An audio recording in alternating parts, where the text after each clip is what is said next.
one roster spot now open here. Some veteran free agents that the Saints could bring in next week.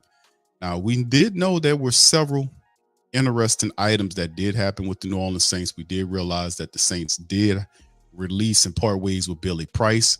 This was a guy that we were very happy about the Saints getting. Then ultimately the Saints did choose to release him Thursday and said it was a non-football injury designation. So, that's an Ohio State guy, former Ohio State guy, free agent, been all over the league. He was released. So the Saints definitely have something in their minds that they want to move forward with doing, perhaps. And like I said, this happens all the time. Like every training camp is always guys that's either released, guys that are hurt, that are shelved for a little bit here before they ultimately decide to bring in somebody else. And they have an opportunity to go over the roster and figure out what they need to do to improve upon the team. And that's what the Saints are doing currently. So let's look at some options that Bob Rose is throwing at us here. So Saints released Billy Price with injury settlement early this week. He created an open roster spot. The Saints have 89 of their 90 roster spots filled before veterans report for July the 25th. Now, according to overthecap.com, the Saints approximately just over $13 million of available salary cap space before signing rookie second-round pick Isaiah Foskey earlier this week. Saints may not fill out their last remaining spot before veterans report on Tuesday, but we should expect them to do something early in training camp. Here's some interesting options, perhaps, the Saints looking at. The running back position. So this will be interesting now. You're looking at Kareem Hunt. Is a guy that been a lot of people always been having Kareem Hunt kind of linked to the Saints. And Kenyon Drake, he was there. Leonard Fournette, Royce Freeman, Marlon Mack, Benny Snell, and J.D. McKissick. Those are some of the guys that they mentioned. Now, the NFL has not officially announced a suspension for Elvin Kamara yet, but it's inevitable. New Orleans prepared for this offseason alone, where they vastly improved their depth at the running back position by signing Jamal Williams, a free agency, and then drafting Kendre Miller in the third round. If Kamara's suspension happens to start the season as expected, then the Saints may look to bring in another back early in camp to acclimate with their system. With Williams and Miller expected to shoulder the load, another back would be added for versatility. Also noteworthy is the fact that Kendre Miller starts training camp on non-football injury list. He's expected to be ready early in camp from a knee injury suffered late last season at TCU. However, a delay in Miller's rehab could also increase the urgency for another capable back. Now, the Saints. Now, if this is indeed a thing, and this is something noteworthy, this is definitely something that you think about if you're the New Orleans Saints. Like, if you look at the Saints depth chart, you will notice that the running back room looks good. Elvin Kamara definitely going to do some suspension. Then there's Jamal Williams, Kendre Miller. He has a setback. There's Eno Benjamin behind him. And then, it gets thin after that. But are we kind of looking past Eno Benjamin as a possible guy that can come in and give us meaningful reps at the running back position? Granted, he's not a north-south thumper. He's more of a satellite back that does provide a different component to the running back room. But he's a veteran. He's very elusive. He's fast. He catches the ball out the backfield. He has some degree of power to him. He's not an incredible hawk, but he is most certainly a capable running back. So if Eno Benjamin is not the guy, then who is? Well, these are a couple of guys here we talk about: Kareem Hunt, Kenyon Drake, Leonard Fournette, Royce Freeman, Marlon Mack. I've been kind of saying that about Marlon Mack a while. Like Mack a lot. I don't think he'll be expensive. Benny Snell, and then J.D. McKissick. So people look at the Kareem Hunt thing. That'll be interesting. A lot of people, could say, you want a kind of dual back type of situation. So Marlon Mack is there. So it really comes down to what's going on with Kendre Miller, But it is definitely something, if you don't own the Saints, you're looking out for at the running back position, with your star running back facing suspension and Kendre Miller coming off of his injury. So hopefully everything flows as expected. Offensive line. Next move is the offensive line move. As you know, the Saints got rid of Billy Price. What could be happening here? But Pat Elflein, remember the Saints, it was rumors on the street about Pat Elflein, and the Saints was supposed to get Pat Elflein to come in for a tryout, and something happened where it didn't happen. But Dalton Reichner, Max Garcia, Trey Turner, Rodney Hudson, Gabe Jackson, Michael Schofield, and others are free agents. This is a mishmash of guard and tackle and few guys that could play the center position as well. So Billy Price, who was supposed to be that veteran replacement at the offensive line, he's now out in release. And then you have guard Nick Saldiveri starting camp on the PUP list. They may look to do something else. It's far easier to pick up a capable guard or center at this stage and then tackle.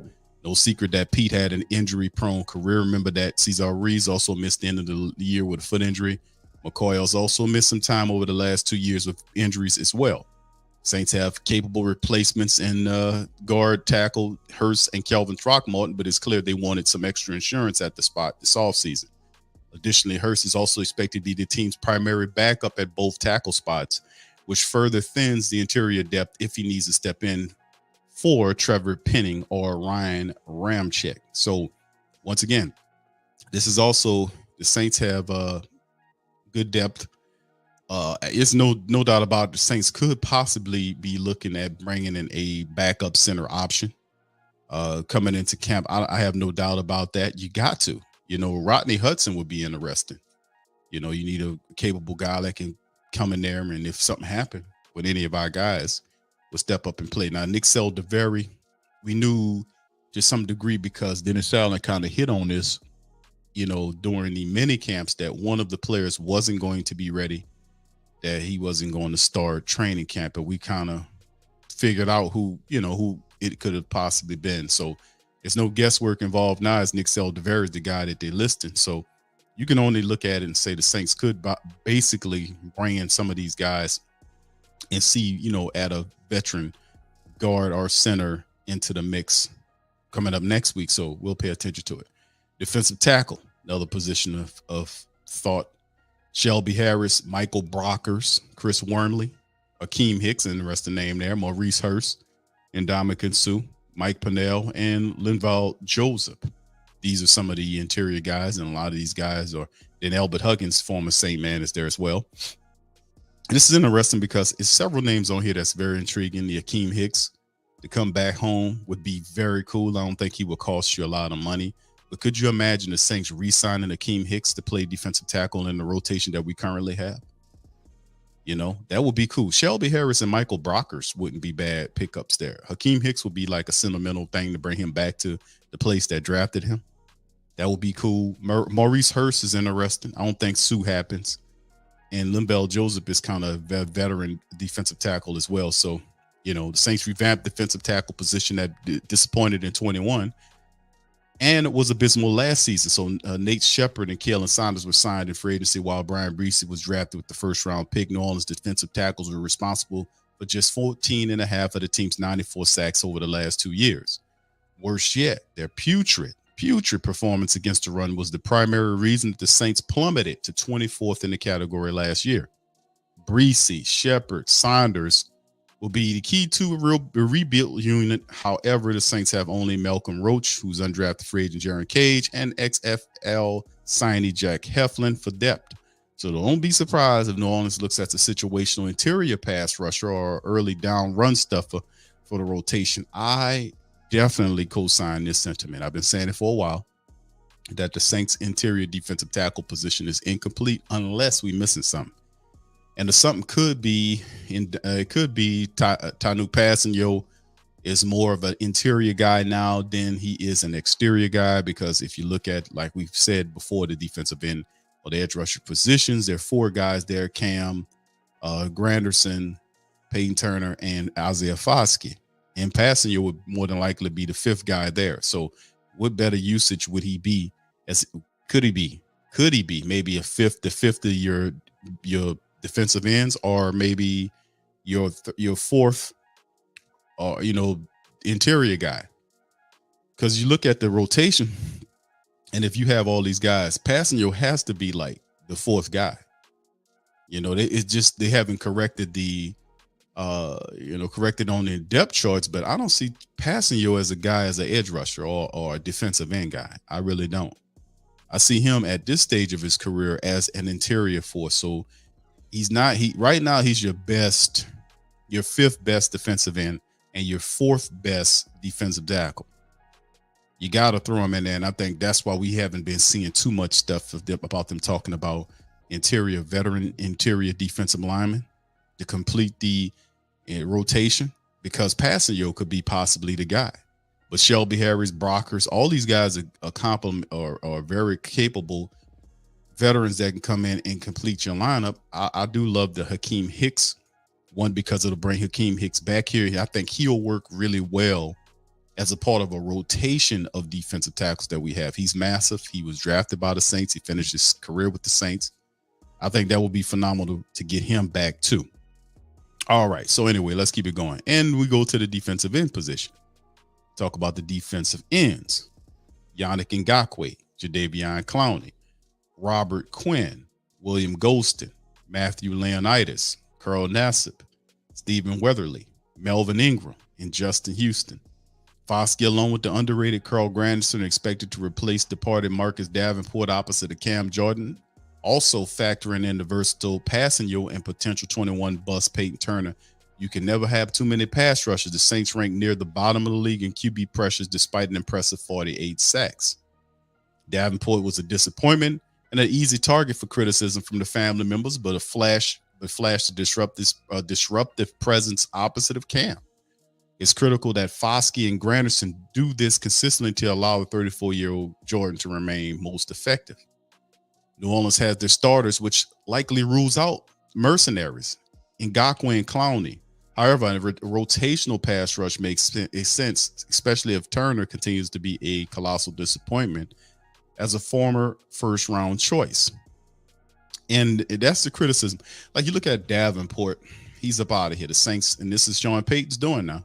Sean Payton elected to take both those guys, and it didn't work. Davenport never materialized into anything.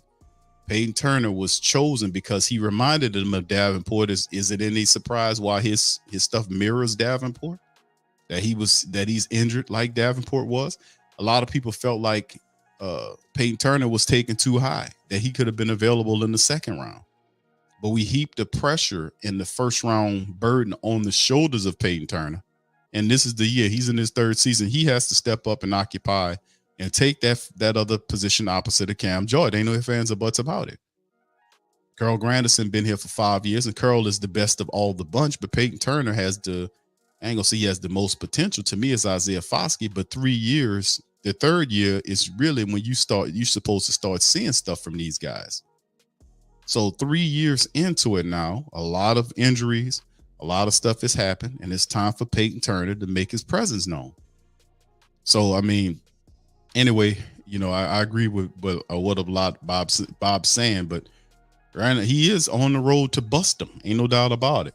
You got to change this. This is a very crucial year for him to change it. But in Yannick Ngakoue and Clowney, I don't see that happening. If the Saints do reach at a defensive end, it could be like a Robert Quinn, which I would actually invite that.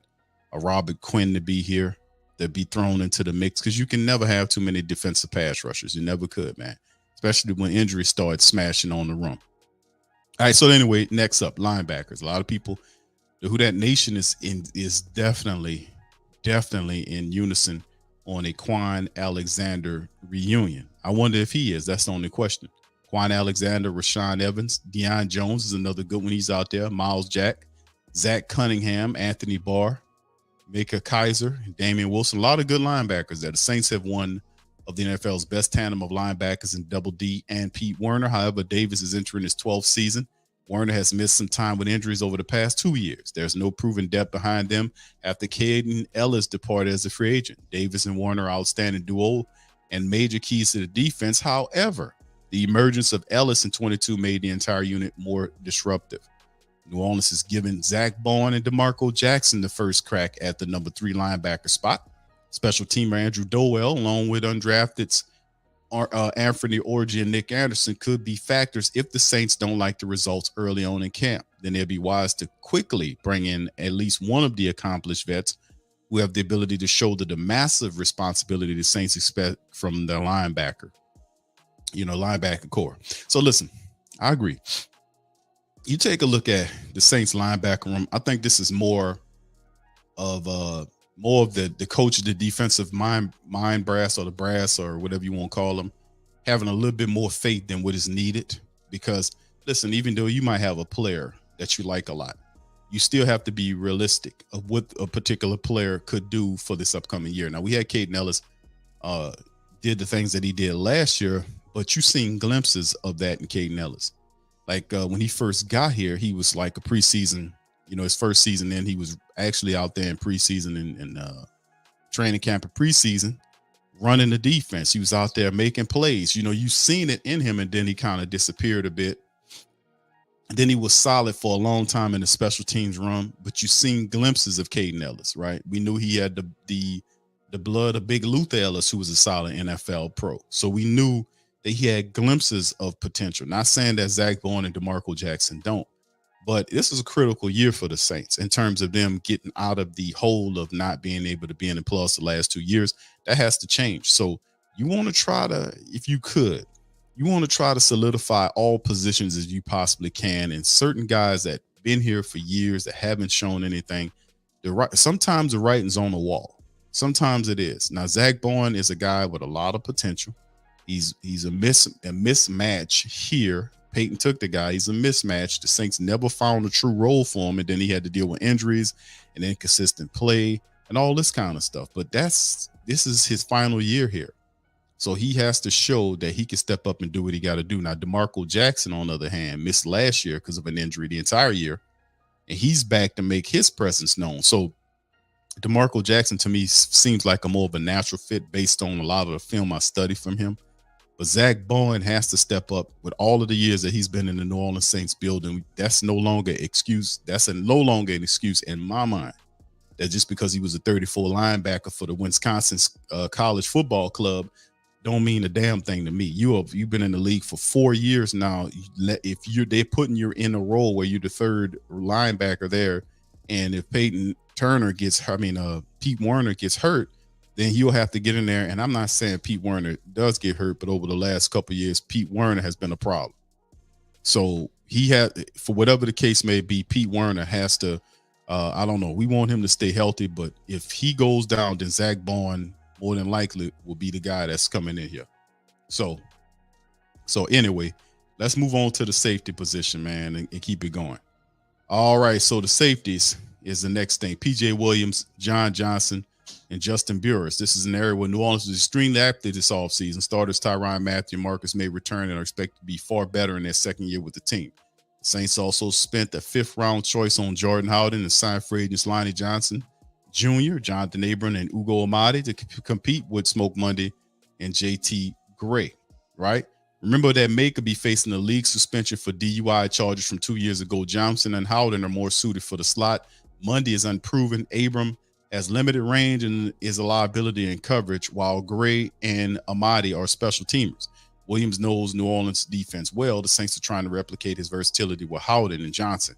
John Johnson and Burris are more traditional deep safeties that could fill in for May if he suspended, allowing Mathieu to roam a little bit more for the defense. Exactly. And it's no secret that you're looking at Marcus May, and you do understand Marcus May is definitely going to do some time for the DUI situation.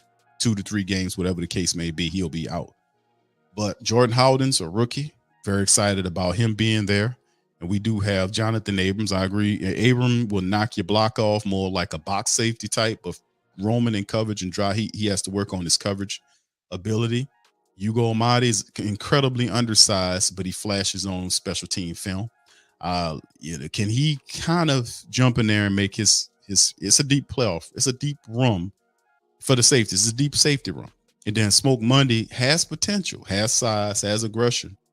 But where does he fit? And of course, you have the Pro Bowl guy and JT Gray's Pro Bowl special teamer there. So the safety room has a lot of people, Lonnie Johnson Jr. included. And we'll see how it all shakes going forward. But expect Jordan Howden to be somewhat of a person that play in that room. So they're looking at a few guys say, hey, they're saying PJ Williams come back. Even though a lot of people saying that PJ Williams always finds his way back to New Orleans, man, but perhaps, man, the Saints deep safety room, man, they'll be looking for more of an internal solution to the problem. We'll see.